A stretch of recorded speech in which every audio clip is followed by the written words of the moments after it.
Hello, good morning from Radically Rational and radicallyrational.com. Monday, so good to me, and hopefully it's good to you as well. And it is a good Monday because this morning, right now, we are debuting a new podcast episode. It has just dropped.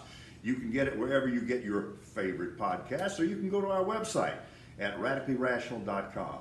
It's a conversation with one of the country's leading sociologists, Dr. Roger Barnes.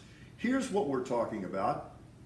Why do we as a country and a citizenry seem so intent, so insistent on surrendering our core, basic, sacred foundations?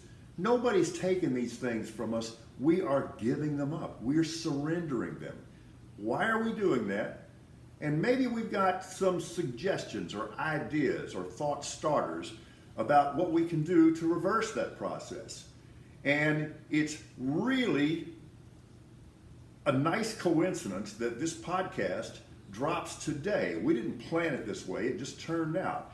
It's important that you hear this because as of this Monday morning, our fundamental core principles and institutions are once again under attack. We have people doubling down now on the big lie that is the furnace and the machine that is driving most of this insanity.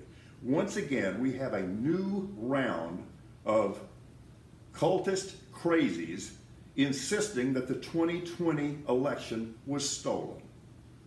And there are those of you who tell me, well, this is all in the past tense, Paul. No, it's not. It not only affects our present, but it could impact our future because we can't let this happen again.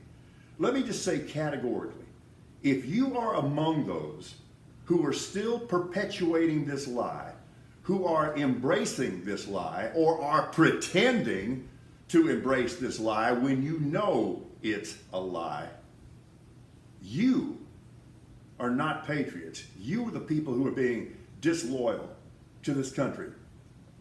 Lying. It no longer has any stigma. Look at Kevin McCarthy. He's been just cold busted in at least a dozen lies that are not trivial. They are threats to our foundation, and here has been the reaction. Big deal. Yeah, see, it is a big deal. And those of us who insist that it is a big deal are not being dramatic. We are being defenders of our country.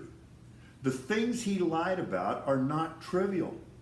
They should be automatic disqualifiers.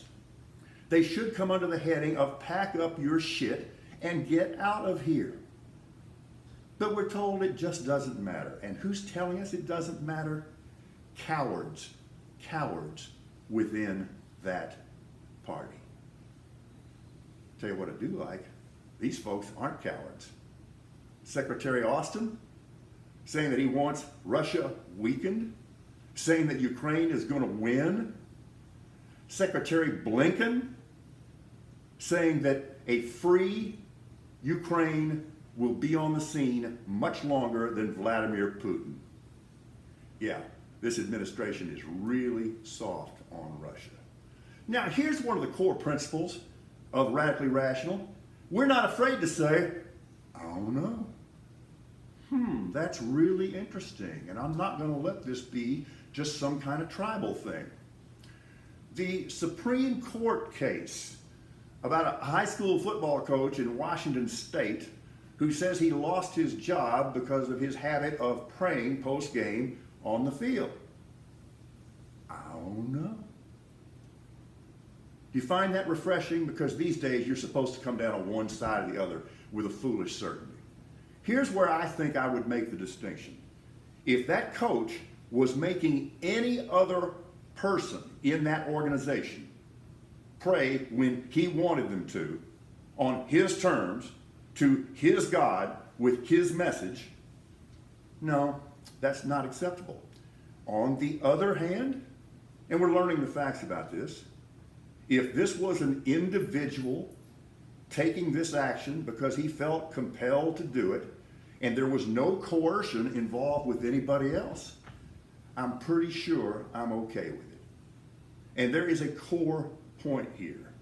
The minute your religion requires even a smidgen of coercion, it is no longer a religion. And folks who are saying that their religious rights are being violated and they're being forced to accept things that they don't want to accept. No, they're not. You don't have to accept anything. You just have to stop terrorizing other people. We are radically rational.